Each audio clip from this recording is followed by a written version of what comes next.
Welcome to the new channel. Our passion transforms a community that sees and shares all things new.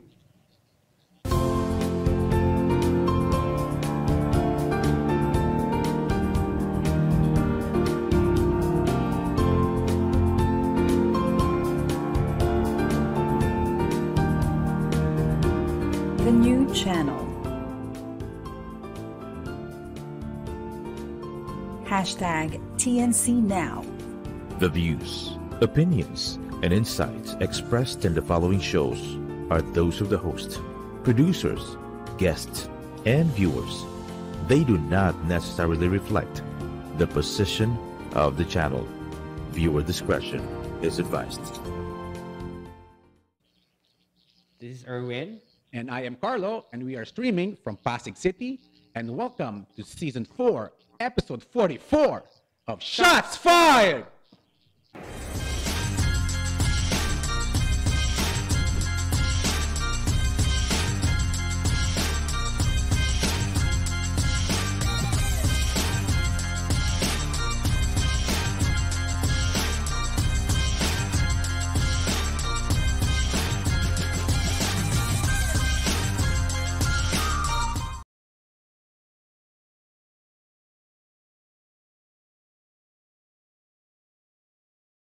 Par, Kamusta? kamusta? Siyempre masaya tayo today. No? Napapansin mo, lapit mo yata sa akin ngayon ah. Para gusto mo magkandungan pa tayo.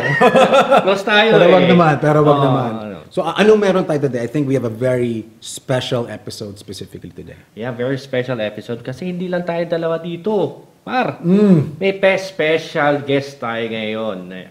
Pakilala mo na sa audience natin yung guest natin. Sige, pakilala natin. He is the owner of the Perlas ng Silangan Basketball League.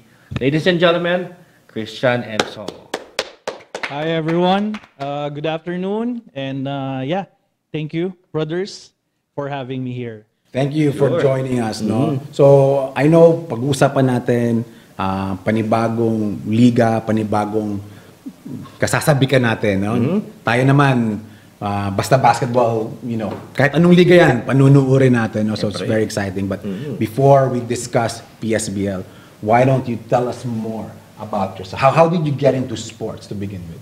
Well, as per normal, so lahat tayo, we really grew up in basketball. So I used to play ball, but not at the highest level, as we all know. Mga MVP kami, Yeah. barangay namin. MVP ako sa street namin eh. Sa kalye namin. Oh. Malaki yung street eh. Yeah, but then again, we grew up having basketball, and then I grew up into fitness, which is where my business is. And then, so I basically went around the country checking out supposedly fitness, and then I managed to check on the status of basketball in the country. So I went from Cebu to Davao to Baguio, those really faraway places, and then an idea came into light. Wherein, what if we bring in this so-called platform or a league Okay. to them? So that is where we came about PSBL. Wow. So yeah. Interesting story, pare. So good stuff, no? So you did mention you went to places. Syempre iba-ibang talent pool natin doon, no? So bago natin na-discover yan, were you watching the PBA? Ang mga local leagues natin bago. Oh yeah. Okay. Yeah. So of course we started with PBA, and then we started with a lot of developmental basketball leagues that came up over the years. So UAAP, NCAA, so the normal stuff. And yeah, PCCL is also one that we followed all throughout. But of course, iba pa rin yung mga barangay level na laruan. So alam mo talagang bakbakan ng bakbakan talaga dyan. So Ice tubig lang pinaglalabanan dito. yes, oo, 1 litro lang, away na to. Ano ka na nun? High-end ka na nun kung litro yung pinaglalabanan. Okay. Pare, pag nag 1.5 kayo, iba na yan. Konyo na yan. Speaking of the PBA, of course, nakakalikihan natin watching the PBA, no? Pero para sa iyo, Bro Christian, sino pinaka-paborito mong player ng PBA? All time or yung current? Sabay na, Sabay na. Well, I actually played basketball because of Baldavid. Wow. Hinebra. So die-hard tayo. So that's one. Hinebra to. Yeah, Hinebra. Buti na lang, nasa gilid ako. Yeah, but then right now there's still a lot of players. So there was an era of JJ and Kagiwa. And then now it's Scotty. So sabi ko nga, die-hard ako Hinebra. So, well, there's a lot of players that came around, but then I'm loyal. Now, Yeah. okay yan. So, Okay. now that we've talked about the PBA, no, we've seen a lot of change. So, what are the biggest changes? So, mga 40 years na tayong mga nanonood ng basketball. Not to drop the age or whatever, pero Yep. mukha naman. Ano na nag-iba since we were in high school hanggang ngayon? Ano nakita natin na iba? Well, I always say this, that's nag-iba, and sad to say, I have to say it, na medyo napag-iwanan na yung style of play ng bansa natin. Hence why we are doing this league. It's mainly to elevate the style of play in the country. So we have experienced so much, and sabi ko nga, puso at talento, meron tayo eh. But then, kailangan lang nating iangat yung level of play natin, which is right now we need to improve on a lot of things. Medyo isolation heavy pa rin yung mga plays natin, and yeah, not to say bad stuff about anyone, but you know, in general naman to. So, now, I guess tying it up with the PSBL, no? So, again, marami tayong nakikita mga liga, no? How will this help in that development? Yes. So, what we wanted to create through PSBL is, sabi ko nga, dalhin natin yung medyo elevated level ng liga sa mga barangay. So, PSBL will go to each region in the country, and then we would do a regional shows, regional events, and the top teams from the region will go to the national event. So, unlike the other leagues wherein, you go to Metro Manila and you play. So for us, tayo yung pupunta ngayon doon sa region. So we would go there, we would set up this really nice production for them, and you know, just for the youth to showcase their talent. And basically, what changes is that we wanted the help of the local government unit for this. I agree, no, to Brother Christian. Kasi marami tayong mga kababayan na nasa probinsya na napakatalentadong basketball players. Yun, my brother, hindi natin alam, taga South pa siya na nakuha, di ba? Sure, So, sure. hindi naman siya, di ba? Pero, 7-time MVP, di ba? Correct. So, there are a lot of players na undiscovered. So, mukhang sa PSBL na sila madi-discover, pare. Di ba? Bakit hindi? Bakit hindi? So, in that, you know, how will it be different now in a developmental standpoint? I know I asked that a while ago, no? So, luluwas tayo. Gusto ko yung idea na luluwas tayo, napapansin ko, even yung mga ibang mga liga natin, pag pinuntahan natin sila, dinudumog talaga. Exactly. Diba? Do we have coaches? Do we have other programs aside from just playing the game? Well, yes. Sabi ko nga, we are asking a partnership with the LGU with this. So hindi lang to na ball club. But then we really want to create that connection kasi we are going there with the help of the local government unit. And aside from that, we are trying to create livelihood because what we wanted to do is aside from the basketball clinics that we're going to do with each of the region, we're also doing a lot of basketball clinics, coaching clinics, and then we will also do referee certification. So in return, this would create livelihood not just for basketball, but also for the region itself. Kasi yung mga constituent in that area would basically have another livelihood opportunity. So if they love to play ball and then they are certified referees, so hindi na tayo magkakaroon ng shortage with the referees right now because of PSBL. Sa mga pick-up, kailangan natin yan. Sa mga pick-up game pa lang, dami ng away. Kailangan ka na ng mga referee ngayon. So wala nang delay ng mga laro kasi, oy, nasa na si ref? Nandun pa. Pinaparinggan mo naman yung grabe ka naman. Hindi naman totoo yan. Sorry. Hindi nangyayari yan. Dumadating yung referee, lasing. Hindi nangyayari yan sa atin. Hindi nangyayari. Yung kakagising lang, no? Kakagising lang na alimpungatan, tapos pipito agad. Okay na. Maganda yung certification. So as we stand, ang ganda ng advocacy, no? I see this more as a calling. Parang it's a calling for you. It's an advocacy. That's the way I see It is. It that. is. Am I getting that correct vibe there? Well, it is.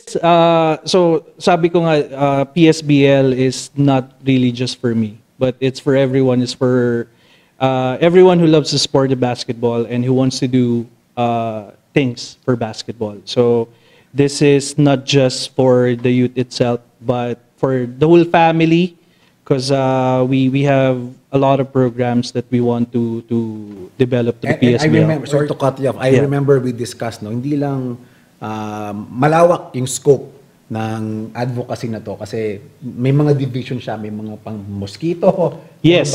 Tell us more about that. At kaming mga 40s and above, may lulugaran ba kami kung sakali? Yes. Meron. Ito dapat Meron. Okay to eh. Okay. All right. So, yeah. Maybe I'll start with. So we have developmental division. So a total of 6 developmental divisions. So 11 under, 13 under, 15 under, 17 under, 19 under, 21 under. And then currently, right now, we have 1 open division. Sorry, brother. Ay. So we have 22 above. But initially, we have the adult division, but we started to, siguro we focus on developmental first. Sige na, paunahin natin yung mga Paunahin muna natin sila. Yeah, We but- had our time. But exciting times ahead. But then again, sabi ko nga, we created this for the youth, so we stick by the youth, bro.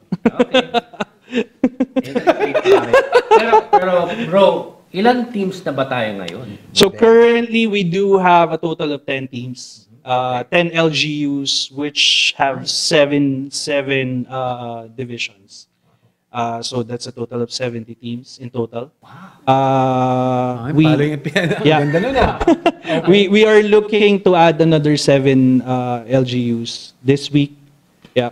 And so what will happen is we will divide this, working on to start with 4 regions with total of 16 teams per each category.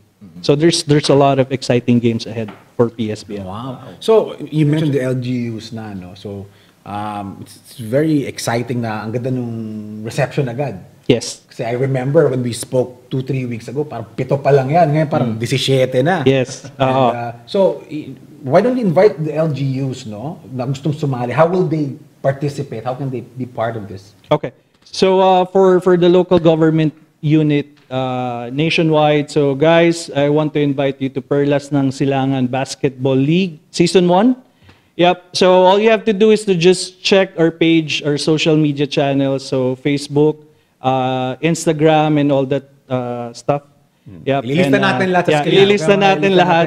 yan. And yeah, or you can also contact me plus the email, so we'll have it all covered for you guys to contact us. And then we can go to you if you want. Yeah, kailangan lang namin ng invitation.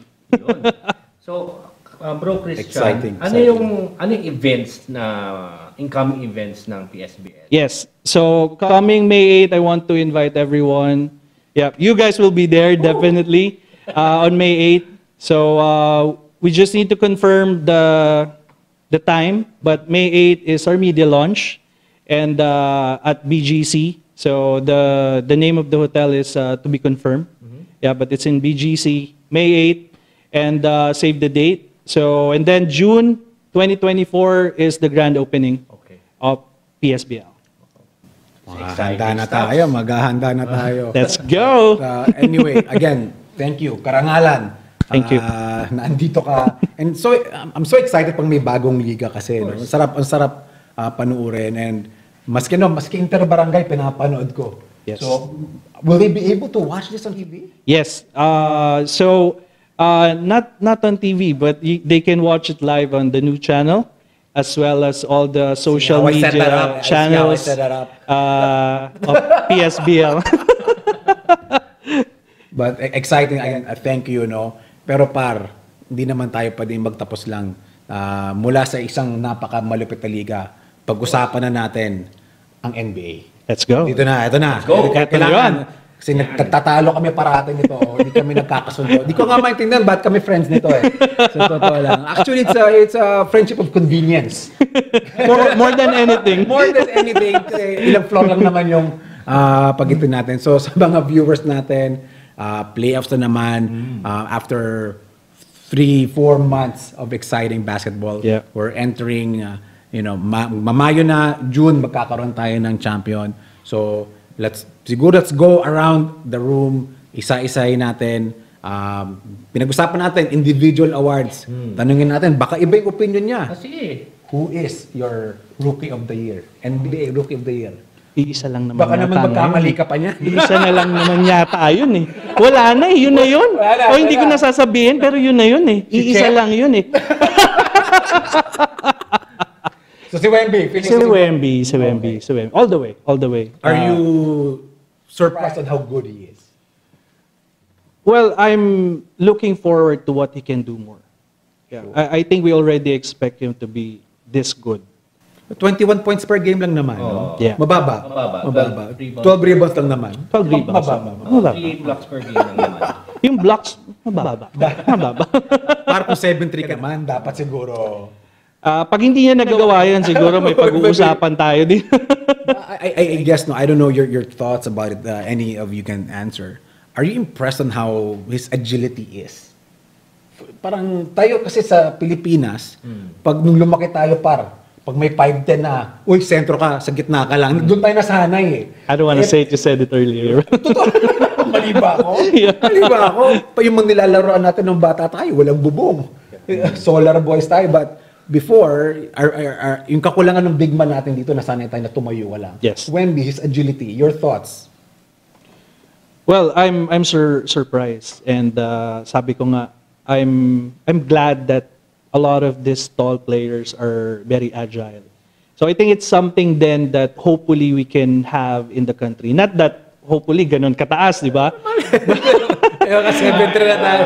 That would be weird. Yeah, but then the 5'10 guys now knows how to dribble, knows how to shoot. Medyo normal na yung 5'10. Normal na ngayon yung 5'10, 6 who's very agile. So hopefully we can have someone as tall as probably Junmar or more, the 6'8", 6'9 guys. At least marami. At least marami. Oh, yes. So, tingi lang na. Pa-isa-isa lang, di ba? Pa-isa-isa lang. Ayun yung sentro natin, parating na. Oh, wow. Okay. No question about that. Diretso na natin. MVP natin. Well, Yeah, it's hard baka di to... tayo. I would go with someone parang...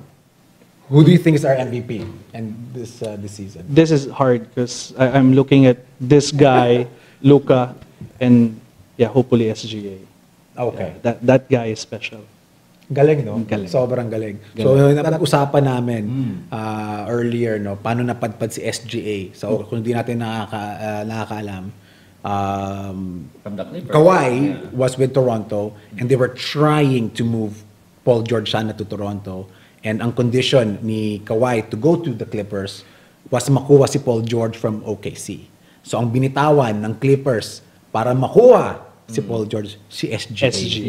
So ngayon, nagsisisi ba sila? Malalaman natin by the end of the season. Magkakaalaman. I don't think they knew na ganito pala kalupit si SGA. Pero may chismis na Sige. yung sabi ni Doc Rivers noong time na yun. Naniniwala ka naman kay Doc Rivers? Diyos ko naman, ano ba? Mali-mali nire-reset nun eh. sabi daw niya sa Doc Rivers, wag bitawan si SGA. Pero siya yung binitawan. Si Doc Rivers. Siya yung nabitawan. Si Doc Rivers yung nabitawan. Okay naman yung Milwaukee Okay naman. Okay naman. Tama lang. Sakto lang. Number 2 sa West. Number 3. Kasi New York yung number 2. New York. Wala na. Malabo na to. Congratulations to the Boston Celtics for being the Eastern Conference champion. Yes. Dinideklara ko na, Miami ka pa rin? Tumigil ka nga. Hindi tayo Oh, kidding aside, so I guess our MVPs would revolve around Luka, SGA, and the Jokic. Joker. Yeah. So pinag-usapan natin yung East. Who do you think will take the East? Oh, Celtics. Sir? No question. Miami. No question. Hindi ko talaga naintindihan ba't kami magkaibigan ito. Kaya talaga, you have to believe on your team. Okay, kasi malakas si Hakes. Hakes. Si Hakes. Si Jaime Hakes. I don't know, man, but wala. It's hard to go against the Celtics right now. But again, Yeah. I think everybody will go through the West anyway. But in a Eastern Conference perspective, I go for the Celtics. Tatum, Jaylen Brown. Malakas talaga. Halimaw na. It's Nag-matured na yung team eh. Diba? They're not the same team a few years back. Yeah, 2 years back, yeah. So parang sila, lahat talaga gagawin na nila for this season. Okay. So, sabihin natin, sila na yung magcha-champion. Sino yung papalagman lang? Papalagman lang. Maka 4-1 man lang sa finals. Denver. Wala di ba? Sa akin, Denver pa rin. Hindi. Nasa East Coast pa lang tayo. Sa East Coast, relax ka lang. Mamaya tayo sa ano. Sorry. Sinong papalag? Feeling ko baka pumalag ang, para sa akin Orlando. Oh, yeah. Nagulat tayo ng Orlando is actually personally nagulat ako eh. Nakagulat na, di ba? Yeah. Sure. Miami ka pa rin. Oh, sige. Okay lang. Wala. Text mo na lang ako pag talo na. Yep. But then when you go that deep in the playoffs, then I think the maturity of Celtics would really prevail. Sure. Yeah. But are they the surprise team of the East? Can we all agree? I Maybe agree. the Orlando Magic. Was the surprise? The Magic. Okay. Ay, nagkasundo tayong tatlo. Yay! Magkasundo tayo. Going to the West, okay, this is a little tougher. We could even go as low as the seeding. Okay. Ang tanong muna, ang magic question natin, aabot man lang ba na 7-8 ang Lakers at saka Golden State? Ikaw muna. O sa akin, mukhang aabot ng... Pareho. Yes. Me too. Yes. Ang bisita natin. Me too. Marunong yung bisita natin. Me too. Hindi ko gusto yung I would agree. Okay. Bakit bakit? Ikaw. Eh di syempre hindi. Okay, sige. Syempre hindi. I think tapos na I think they're done. They're just done. I think eventually Klay Thompson will be in Orlando next year. I think that's what's going to happen. Masyadong malakas para sa akin yung Sacramento para sa Golden State. Tapos yung Lakers naman, wala, inconsistent talaga eh. Inconsistent talaga. Yun lang naman akin. Yung sa akin, well, first of all, sa Lakers, ang lakas ni D'Angelo Russell ngayon. Ngayon lang yan, par. Contract year kasi. Yung tinitignan, tinitignan nila ngayon. Tama naman. Tinitignan nila ngayon yung consistency niya sa playoffs. Kasi doon siya tumitirik. Tumitirik siya. Hanggang dito lang kasi. Hanggang lang kaya niya. Pero for LeBron as a 38-year-old guy, doing that kind of stats, it's unbelievable, di ba? Magaling naman talaga. Magaling pa rin. Okay, sige.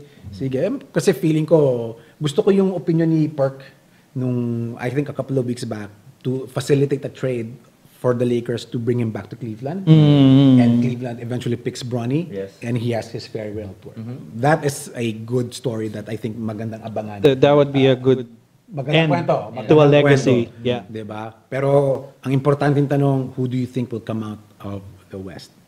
Let's end the show. Who will win? Sino makakalaban ng Celtics sa finals? Well, I would go with Denver. Yeah. And they will eventually win? That would be hard. I would still go with Celtics. Anyway, Sorry. mag-sorry ka sa kanya. Okay. Celtics Sorry. in how many games? 6. Celtics is 6. Partner. Nuggets. Okay. Against the Heat? 4-0 kung ganun. 4-1. 4-0 bro. Ay, 4-1 kasi magre-reklamo si Joker doon sa parada. Kailangan Kaya yung parada kaya uwi sila maaga. Hindi nagbago since the start of the season. I think Denver will go back-to-back. bumalik na silang lahat. Jamal Murray is back. They're just too consistent. I'm not even saying they're too good. They're just too consistent. Yung Phoenix, sabi nila, ito na. Ito dang alin. You know, Bradley Beal hasn't been doing much. Yeah. We're still worried about OKC and Minnesota. As good as they are, but they're still a young team. They're still young. I think gone of the days na yung talagang super team eh. Kasi nakikita natin yung mga binubuo ni Durant. It doesn't really, Tapos na. di ba? It doesn't really. Wala na. What I see now, I see two things. I see the European players really dominating the league talaga. Kasi I arguably the top 3 players of the league, Joker, Luka, and Giannis Are all are the European. best ones. Luka siguro in a year or two mag-MVP. But at the end of the day, I'm looking more of a youth movement. Napapansin ko yung mga bagets yung pumapalag. The Orlando Magic. Siyempre, iayabang ko na yung Houston ko, pumapalag na ng konti. Konti na, pero yung mga bagets, I think are getting it done. No? Yeah. But in any case, dude, quality 30 minutes. Thank you so much Thank for you. joining us. Thank you. We're Thank you, so brother. excited about, guys, the PSBL. Trust me, marami na tayong ligang pinapanood, pero I've spent some time with Christian talking about the vision here, the advocacy here. So I think this is worth supporting. So excited for the media day and the opening. So thank you so much, Thank you, guys. Sa mga ka-shots fired natin, please drop your messages, drop your comments, like, subscribe. Again, yung mga LGUs na gustong mag-participate, ipopost natin sa screens nyo para paano ako maka-reach out. Thank you so much. See you guys next week sa Shots Fired. Appreciate it. See you guys.